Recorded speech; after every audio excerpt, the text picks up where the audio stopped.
У цэнтры апавядання маленькія жыхары кветкавага горада. Адным словам, малышы-каратышы. Кожны з іх унікальны і дасягнуў поспехаў у сваёй любімай справе. Але самы вядомы сярод іх малыш з імём Нязнайка. Сама идея создать спектакль возникла у меня давно. Я являюсь автором идеи. Когда-то в детстве, давно у меня и у моего брата была аудиокассета с записью аудиоспектакля. И поэтому с большим удовольствием, когда вспомнилась об этой сказке, воплотить это на сцене, уже было просто невозможно не воплотить. С большим энтузиазмом отнеслись солисты наши, участники спектакля.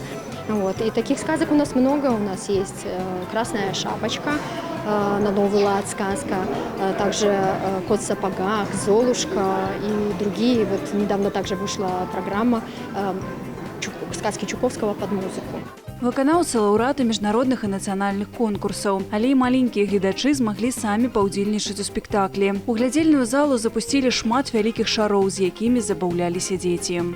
Мне кажется, в наш век тотальной компьютеризации живое пение, профессиональная игра артистов, игра изображения любимых героев – это то, что сейчас очень ценится, как никогда, мне кажется. Поэтому все к нам в филармонию милости просим.